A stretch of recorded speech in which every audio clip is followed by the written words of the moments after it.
పోషక విలువలున్న సహజ ఆహారం. విటమిన్ డి లోపంతో బాధపడే శాకాహారులకు, క్యాన్సర్ రోగులకు బలవర్ధకమైన ఆహారం. కూరగాయల్లో దొరకని ఫోలిక్ ఆమ్లం, ధాన్యాల్లో దొరకని లైసిన్, ట్రిప్టోఫాన్ వంటి అమైనో యాసిడ్స్ పుష్కలం. ఏ, బి, సి, డి విటమిన్లతో పాటు ఖనిజాలు ఎక్కువే. పైగా బీటా గ్లూకాన్లు, లినోలిక్ యాసిడ్స్ యాంటీ క్యాన్సర్ కారకాలుగా పనిచేస్తాయి.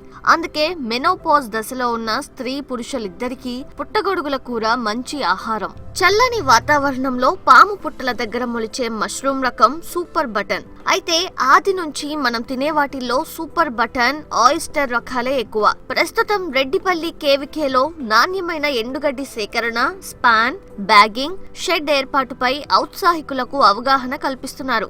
మార్కెటింగ్ పై పట్టుంటే పాల పుట్టగొడుగుల వ్యాపారంతో ఆర్థికంగా నిలదొక్కుకోవచ్చని నిర్వాహకులు చంద్రమోహన్ వివరిస్తున్నారు. మష్రూమ్ కల్టివేషన్ అనేది వాస్తవంగా చెప్పాలంటే కొత్త వ్యవసాయ అనుబంధ రంగమనే చెప్పొచ్చు. మన దేశంలో 1945 ఏరాలో ఇది కోయంబత్తూరు యూనివర్సిటీలో మొదటగా ఈ మష్రూమ్ పైన పరిశోధన జరిగినట్లు, రీసెర్చ్ జరిగినట్టు వస్తుంది. అయితే కమర్షియల్ ప్రొడక్షన్ బటన్ మష్రూమ్లో స్టార్ట్ అయింది 1972లో. అది ప్రస్తుతానికి బటన్ మష్రూమ్ పెద్ద స్థాయిలో ఉత్పత్తి, వినియోగము ఉన్నది. అయితే ప్రస్తుత అవసరాలకు అనుగుణంగా అది కూడా లేదు. ఎందుకంటే ప్రపంచంలో కన్జంప్షన్ రేటు లేదా ప్రొడక్షన్ రేటు మనం గమనిస్తే, ప్రొడక్షన్ రేటు విషయంలో ఇప్పటికీ చైనానే 90% వరల్డ్ ప్రొడక్షన్లో చైనా ఉంది, చైనా వాటాగా ఉంది. అందులో 50% అక్కడే కన్జంప్షన్ అవుతుంది, మిగతా 40% ఎగుమతులకు చేస్తూ ఉన్నారు. అయితే మన దేశంలో ప్రపంచ ఈ ఉత్పత్తిలో చూస్తే మష్రూమ్ ఉత్పత్తిలో 1% కన్నా కూడా తక్కువగా ఉంది. ఇంకా వినియోగం విషయానికి వస్తే మన దేశంలో తలసరి వినియోగం కేవలం 20 గ్రాములుగా ఉంది. అదే చైనాలో అయితే 10 కిలోలు ప్రతి సంవత్సరానికి సరాసరిగా ఉపయోగిస్తున్నారు. అదే యుఎస్ఏలో అయితే 4.5 కిలోగా ఉంది. కానీ ఇండియాలో కేవలం 20 గ్రాములుగానే ఉంది. మరి ఈ పరిస్థితుల్ని అధిగమించడానికి మష్రూమ్ కల్టివేషన్ని ప్రోత్సహించాల్సినటువంటి అవసరం ఉంది. ఇందులో కూడా బటన్ మష్రూమ్ కల్టివేషన్ చేయాలంటే పెద్ద ఎత్తున పెట్టుబడి అవసరం ఉంటుంది, కోట్ల రూపాయలు అవసరం ఉంటుంది, పెద్ద పెద్ద మిషనరీ ఉపయోగించాల్సి వస్తుంది, రిస్క్ కూడా ఎక్కువగా ఉంటుంది. కానీ ఇంకొక వెరైటీ మిల్కీ మష్రూమ్, పాల పుట్టగొడుగు అనేటువంటి ఒక వెరైటీ ఉంది. మన ఈ దక్షిణ భారతదేశ వాతావరణ పరిస్థితులకు చాలా అనుకూలమైనటువంటి వెరైటీ. దీన్ని ప్రొడక్షన్కి ప్రభుత్వాలు కానీ సంస్థలు కానీ ప్రోత్సహించినట్లయితే పెద్ద ఎత్తున ఇది ప్రాపగేట్ కావడానికి, ఉపాధి అవకాశాలు పెరగడానికి, ఆదాయ వనరులు పెరగడానికి కూడా అవకాశం ఉంటుంది. పాల పుట్టగొడుగుల పెంపకానికి కావాల్సినటువంటి రా మెటీరియల్స్లో ప్రధానంగా ఈ స్పాను మనం బయట అథెంటికేటెడ్ ల్యాబ్స్ నుంచి ఆయా Indian institute of horticulture research Bengaluru కానీ, ఇట్లాంటి కోయంబత్తూరు కానీ, ఇట్లాంటి ఇన్స్టిట్యూట్ నుంచి స్పాన్ తీసుకురావాల్సి ఉంటుంది. ఆ తర్వాత ప్యాడిస్ట్రా, వరిగడ్డి మనకు స్థానికంగా అందుబాటులో ఉన్నటువంటి నాణ్యమైనటువంటి వరిగడ్డిని దీనికి సెలెక్ట్ చేసుకోవాల్సి ఉంటుంది. ఆ తర్వాత ఈ వరిగడ్డిని చాప్స్గా కట్ చేసుకోవాలి, ముక్కలుగా కట్ చేసుకోవాల్సి ఉంటుంది. 1 ఇంచు నుంచి 2 ఇంచుల విడ్త్తో ప్యాడిస్ట్రాని చాప్ చేసుకోవాల్సి ఉంటుంది. ఆ చాప్ చేసుకున్నటువంటి ప్యాడిస్ట్రాని స్టెరిలైజ్ చేసుకోవాల్సి ఉంటుంది. స్టెరిలైజ్ చేసుకోవడానికి డిఫరెంట్ మెథడ్స్ ఉన్నాయి. ఆర్గానిక్ మెథడ్లో ఒక 6 నుంచి 8 గంటల పాటు వాటిని నానబెట్టి ఆ తర్వాత స్టీమ్ స్టెరిలైజేషన్ ద్వారా దాన్ని స్టెరిలైజ్ చేసుకుంటాం. లేదు ఇంకా కొంతమంది కెమికల్ స్టెరిలైజేషన్ అంటే అదే ఫార్మలిన్, బ్యాబిస్టిన్ అనేటువంటి వాటిని ఉపయోగించి కూడా స్టెరిలైజ్ చేస్తారు. ఆ రకంగా ప్యాడిస్ట్రాని స్టెరిలైజ్ చేసుకొని బెడ్స్ ప్రిపరేషన్కి సిద్ధం చేసుకుంటాం. మరి ఇందులో ప్రధానం కావాల్సింది ఈ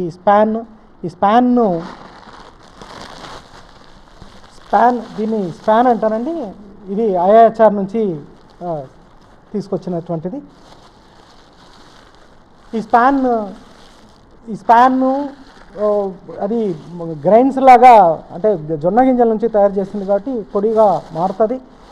ఈ స్టెరిలైజ్ చేసుకున్నటువంటి వరిగడ్డిని ఈ స్పాన్ను ఉపయోగించి పీపీ కవర్స్ ద్వారా ఒక సిలిండ్రికల్స్ టైప్లో బెడ్స్ అనేటువంటివి ప్రిపేర్ చేసుకుంటాం. ఈ ప్రిపేర్ చేసుకున్నటువంటి బెడ్స్ని 23 అవర్స్ 23 డేస్ మనం డార్క్ రూమ్లో పెట్టాల్సి ఉంటుంది. దీన్ని ఇంక్యుబేషన్ పీరియడ్ అంటాం. అక్కడ ఎంత బాగా ఇంక్యుబేట్ అయితే ఆ తర్వాత ప్రొడక్షన్ కూడా అంత బాగా వస్తుందని చెప్పొచ్చు. మనం బెడ్స్ ప్రిపేర్ చేసుకున్న తర్వాత ఈ మాదిరిగా ఉంటుంది. మనం ఇక్కడ లేయర్స్ చూడొచ్చు. మేము ఇక్కడైతే ఒక 4 లేయర్స్గా వేస్తున్నాం. మొదట ఈ అడుగున స్పాన్ ఉంటుంది, ఆ తర్వాత వరిగడ్డి, ఆ తర్వాత స్పాన్, వరిగడ్డి, ఇట్లా మనకు కావాల్సిన లేయర్స్ వేసుకోవచ్చు. మరి ఈ మాదిరిగా వేసుకున్న తర్వాత వీటికి అక్కడక్కడ హోల్స్ పెట్టుకోవాల్సి ఉంటుంది ఎయిరేషన్ కోసం. ఈ రకంగా ప్రిపేర్ చేసుకున్నటువంటి ఈ బెడ్ని డార్క్ రూమ్లో ఉంచుతాం. అలా 23 డేస్ ఉంచిన తర్వాత బాగా ఇంక్యుబేట్ అయినటువంటి ఒక బెడ్ ప్రిపేర్ అవుతుంది. ఈ ఇంక్యుబేషన్ అనేది చాలా కీలకమైనటువంటిది. ఎంత బాగా ఇంక్యుబేట్ అయినట్లయితే ఆ తర్వాత ప్రొడక్షన్ కూడా అంత బాగా వస్తుందని చెప్పి ఎక్స్పెక్ట్ చేయొచ్చు. లైటింగ్ రూమ్కి షిఫ్ట్ చేస్తాం. లైటింగ్ రూమ్కి చేర్చిన తర్వాత 24 గంటల పాటు వాటికి వాటర్ వేయాల్సిన అవసరం లేదు. 24 గంటల తర్వాత ఆ కేసింగ్ సాయిల్ తడి ఆరకుండా రెగ్యులర్గా వాటర్ స్ప్రే ఇవ్వాల్సి ఉంటుంది. ఆ రకంగా రెగ్యులర్గా ఇస్తూ ఉన్నట్లయితే 12 నుంచి 15 రోజుల్లోపు పిన్ హెడ్స్ అనేవి స్టార్ట్ అవుతాయి. ఈ పిన్ హెడ్ స్టార్ట్ అయినటువంటి 4-5 రోజుల లోపలనే మనకు హార్వెస్ట్ చేసేందుకు అనువుగా మష్రూమ్ వచ్చేస్తుంది. అది మనం ఇక్కడ లైటింగ్ రూమ్లో చూడొచ్చు. ఆ తర్వాత వీటిని హార్వెస్ట్ చేయడానికి మనం గట్టి శ్రమ పడాల్సిన అవసరం లేదు. జస్ట్ వాటిని ట్విస్ట్ చేయడం ద్వారా సులభంగా వీటిని హార్వెస్ట్ చేయొచ్చు. ఆ రకంగా వీటిని హార్వెస్ట్ చేయడంలో చాలా జాగ్రత్తలు తీసుకోవాలి. వాటిని నేరుగా చేతులతో తాకడం చేయకూడదు, ఎందుకంటే వాటి క్వాలిటీ డ్యామేజ్ అవుతుంది. ఈ గ్లౌజెస్, మాస్క్స్ వేసుకొని ఆ లైటింగ్ రూమ్ లేదా క్రాప్ రూమ్లోకి ఎంటర్ కావాలి. ఆ యాక్టివిటీస్ అన్నీ కూడా చాలా పరిశుద్ధమైనటువంటి, శుభ్రమైనటువంటి, హైజీనిక్ పద్ధతుల్లోనే చేసుకోవాల్సిన అవసరం ఉంటుంది. ఈ జాగ్రత్తలతో హార్వెస్ట్ చేసినటువంటి మష్రూమ్ని ఆ కొన మొదలు భాగం కొద్దిగా మట్టి రేణువులు ఉంటే వాటిని నైఫ్తో కట్ చేసుకొని శుభ్రం చేసుకుంటాం. ఆ రకంగా చేసినటువంటి ఈ మష్రూమ్ని అంతా కావాల్సినటువంటి పరిమాణంలో ప్యాకింగ్ చేస్తాం. ఎక్కువగా 200 గ్రామ్స్ ప్యాకింగ్ చేస్తాం. మరి కావాల్సినటువంటి ఇప్పటికే ఆర్డర్స్ ఉన్నటువంటి వాటికి ప్యాక్ చేసి సప్లై ఇస్తాం సార్. 23 డేస్ గడిచిన తర్వాత మనం ప్రిపేర్ చేసుకున్నటువంటి బెడ్స్ లోపల ఈ మైసీలియం బాగా స్ప్రెడ్ అయ్యి ఈ మాదిరిగా వైట్నెస్ ఫామ్ అవుతుంది. ఇట్లా ఉన్నట్లయితే దీన్ని బాగా ఈ ఇంక్యుబేషన్ జరిగింది అని చెప్పి మనం భావించవచ్చు. ఇది ఎంత బాగా ఇంక్యుబేట్ అయితే ఆ తర్వాత ప్రొడక్షన్ అంత బాగా వస్తుందని చెప్పి చెప్పచ్చు. 23 రోజుల పాటు ఇంక్యుబేషన్లో అంటే డార్క్ రూమ్లో ఉన్నటువంటి ఈ బెడ్ మైసీలియం బాగా స్ప్రెడ్ అయ్యి ఉంటుంది. దీన్ని ఆ తర్వాత కేసింగ్ అనేటువంటిది చేసుకోవాల్సి ఉంటుంది. కేసింగ్ అంటే దీన్ని 2 సమభాగాలుగా చేసుకుంటాం. ఆ 2 సమభాగాల్లోనూ కేసింగ్ సాయిల్ అనేటువంటిది, అంటే సాయిల్ని స్టెరిలైజ్ చేసుకొని ఆ 2 సమభాగాలకు వేసుకోవాల్సి ఉంటుంది. దీన్ని ఎట్లా చేస్తామంటే సరిగా 4 లేయర్స్ ఉన్నాయి. 4 లేయర్లకు సమభాగంలో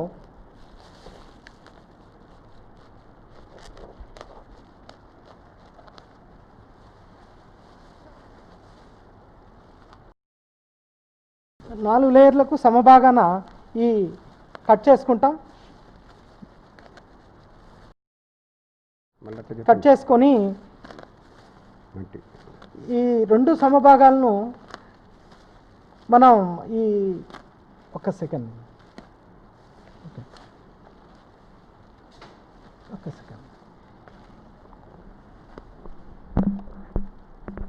ఈ 2 సమభాగాలుగా కట్ చేసుకుంటాం. ఈ 2 సమభాగాలకు కేసింగ్ అనేటువంటి సాయిల్ వేసుకోవాల్సి ఉంటుంది. కేసింగ్ సాయిల్ అంటాం. కేసింగ్ సాయిల్ ఆల్రెడీ ప్రిపేర్ చేసుకుంటాం. కేసింగ్ సాయిల్ అన్నట్టయితే మట్టి 75% ఉంటుంది, 25% ఇసుక ఉంటుంది, 2% సున్నం పొడి యాడ్ చేస్తాం. అది pH బ్యాలెన్స్ చేయడం కోసం సున్నం పొడి యాడ్ చేస్తాం. మొత్తంగా ఈ కేసింగ్ సాయిల్ తటస్థ స్థితిలో ఉండాలి. 7.5 నుంచి 8 pH ఉండాల్సినటువంటి అవసరం ఉంటుంది. కొద్దిగా ఈ కవర్ అంచులను పట్టుకొని లోపలికి అదుముకోవాల్సి ఉంటుంది. ఈ మాదిరిగా అదుముకోవాల్సి ఉంటుంది. ఇప్పటికే స్టెరిలైజ్ చేసుకున్నటువంటి కేసింగ్ సాయిల్ ఇక్కడ మన దగ్గరలోనే ఉంది. ఈ కేసింగ్ సాయిల్ని మనం ఒక లేయర్ లాగా అంటే 1/4 ఇంచు నుంచి 1 ఇంచు మందంతో వేసుకుంటాం.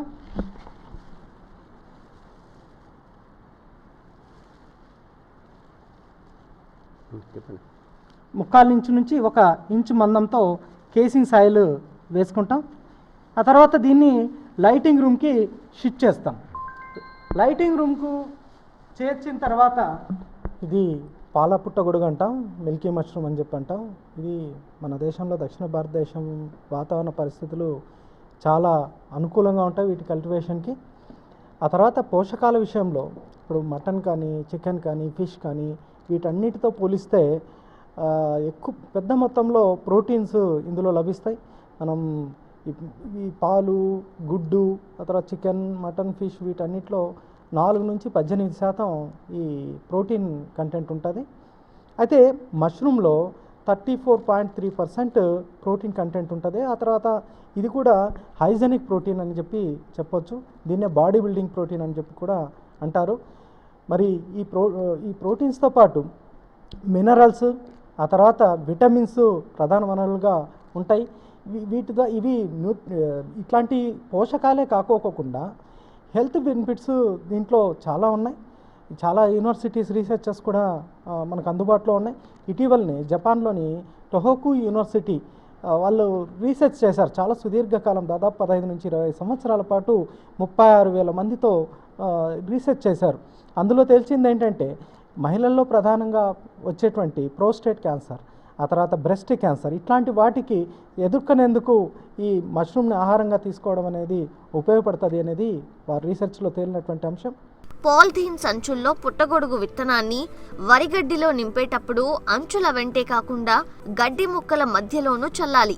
సంచుల్లో తయారు చేసిన ఈ బెడ్లను చీకటి గదిలో ఉంచాలి. 85 నుంచి 90% తేమ, 30 నుంచి 35 డిగ్రీల సెంటీగ్రేడ్ వరకు ఉష్ణోగ్రత, గాలి తగిలేలా ఉంచాలి. 30వ రోజున బెడ్లను 2 సమభాగాలుగా కోసి మట్టితో కేసింగ్ చేయాలి. కేసింగ్ కు వినియోగించే మట్టిని వారం రోజుల ముందే 2% ఫార్మాల్డిహైడ్ లేదా ప్రెషర్ కుక్కర్ లో 1 రోజు ముందే శుద్ధి చేసి బెడ్లపై వాడాలి. బెడ్లను వెలుతురు గదిలో ఉంచితే 10 నుంచి 15 రోజుల్లో కేసింగ్ మట్టి నుంచి చిన్న చిన్న మొలకలొస్తాయి. అనంతరం 15 రోజుల్లో పంట చేతికొస్తుంది. బెడ్లను ఎప్పటికప్పుడు గమనిస్తూ 0.1% వావిస్టిన్, 0.1% నువాన్, 2% ఫార్మాల్డిహైడ్ ను వారం రోజుల వ్యవధిలో పిచికారీ చేస్తే చీడపీడలు లేని ఆరోగ్యవంతమైన పుట్టగొడుగులు వస్తాయి.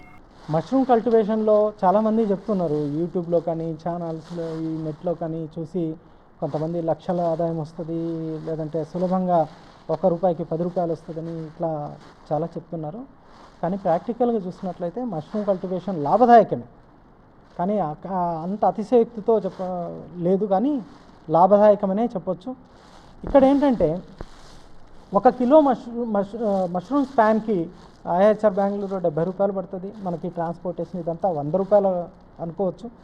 ఆ తర్వాత వీటికి కావాల్సినట్టు రా మెటీరియల్ అంటే ప్యాడీ స్టాక్ కానీ, పీపీ కవర్స్ కానీ, ఆ తర్వాత రబ్బర్ బ్యాండ్స్, నీడిల్స్, ఈ డెటాలు ఇవన్నీ కూడా కలుపుకుంటే సుమారు ఒక 200 రూపాయలు అనుకోవచ్చు. 200 నుంచి 250 రూపాయలు వేసుకున్నా 1 కిలో స్పాన్ని ఈ బెడ్స్ ప్రిపేర్ చేయడం ద్వారా ఒక 6 నుంచి 8 బెడ్స్ ప్రిపేర్ చేయగలుగుతాం. మరి ఈ బెడ్స్ ద్వారా కనీసంగా 3 కిలోల మష్రూమ్ని మనం ఉత్పత్తి చేయడానికి అవకాశం ఉంటుంది. మరి 1 కిలో మష్రూమ్ ఇప్పుడు మార్కెట్లో ఇప్పుడు చాలా మంచి ప్రైస్ పోతూ ఉంది. 300 నుంచి 500 రూపాయల మార్కెట్ ధర ఉంటుంది. మనం 300 రూపాయలు అనుకున్నా కూడా 3 కిలోలకి 900 రూపాయలు అవుతుంది. 250 రూపాయలు ఖర్చు పోగా సుమారు మనకు 650 రూపాయలు మనకు నికరంగా మిగలడానికి అవకాశం ఉంటుంది. అంటే ఇది సాంప్రదాయిక వ్యవసాయ పద్ధతుల్లాగా ఒకసారి పంట వేసి 3-4 నెలల పాటు ఖాళీగా కూర్చునే పద్ధతుల్లో కాకుండా రెగ్యులర్గా ఎవ్రీడే యాక్టివిటీగా దీన్ని చేసుకున్నట్లయితే ప్రతిరోజు పని ఉంటుంది, ఆదాయము ఉంటుంది. ఆ రకంగా దీన్ని ఒక క్రమ పద్ధతిలో చేసుకోగలిగితే మష్రూమ్ కల్టివేషన్ చాలా లాభదాయకమైనటువంటిది, ఇంటి పట్టు నుండి చేసుకోగలిగినటువంటిది, పెద్ద రిస్క్ లేనటువంటి రంగంగా ఈ మష్రూమ్ కల్టివేషన్ని చెప్పుకోవచ్చు. దాంతోపాటు ఇంకొక రకమైనటువంటి ఒక సామాజిక బాధ్యతగా కూడా మష్రూమ్ కల్టివేషన్ని చూడాల్సినటువంటి అవసరం ఉంది.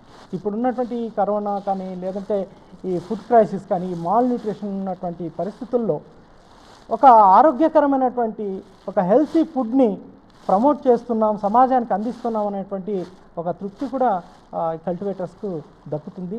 ఆ దిశగా అట్లాంటి ఒక సామాజిక దృక్పథంతో పనిచేయగలిగినప్పుడు లేదా ఈ రంగాన్ని చేపట్టగలిగినప్పుడు ఖచ్చితంగా సక్సెస్ అవుతాం. మంచి లాభాలను ఫలితాలను సాధించడానికి ఈ రంగంలో అవకాశాలు ఉన్నాయి. మష్రూమ్ కల్టివేషన్లో చాలా నామినల్ ఫీతో కేవలం 2,000 రూపాయలతో ట్రైనింగ్ ప్రొవైడ్ చేస్తున్నాం. 1 డే ఇంటెన్సివ్ ట్రైనింగ్తో పాటు 1 వారం పాటు ఇంటర్న్షిప్ ఇస్తున్నాం.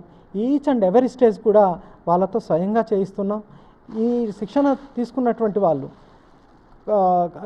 స్వతహాగా యూనిట్స్ ఏర్పాటు చేసుకోవడానికి కూడా ప్రోత్సహిస్తున్నాం. వాళ్ళకి కావాల్సినటువంటి ఇన్పుట్స్తో పాటు టెక్నికల్ సపోర్ట్ కానీ మెంటార్ సపోర్ట్ కానీ ఈ అవసరమైతే బ్యాంకర్ సపోర్ట్ ఇప్పించేటువంటి ప్రయత్నం కూడా మేము చేస్తున్నాం. ఆ తర్వాత మార్కెటింగ్ ఫెసిలిటీస్ మేము ఇవి చేసుకోలేం, బైబ్యాక్ తీసుకోమన్నా పూర్తిగా బైబ్యాక్ తీసుకొని మేము మార్కెట్ చేస్తున్నాం. ఈ రకంగా ఎండ్ టు ఎండ్ సపోర్ట్ ఇచ్చేటువంటి ఒక మోడల్ ఇన్స్టిట్యూషన్గా ఇక్కడ ఆది ఫౌండేషన్లో ఈ మష్రూమ్ యూనిట్ని ఏర్పాటు చేయడం జరిగింది. ఎవరైనా ట్రైనింగ్ కావాల్సినటువంటి వారు కానీ లేదు మష్రూమ్ కావాలనుకున్న వాళ్ళు కానీ లేదా మష్రూమ్ బై ప్రోడక్ట్స్ కావాలనుకున్న వాళ్ళు కానీ లేదు దీనికి సంబంధించిన ఏ సమాచారం కావాలనుకున్నా నన్ను ఫోన్లో సంప్రదించవచ్చు.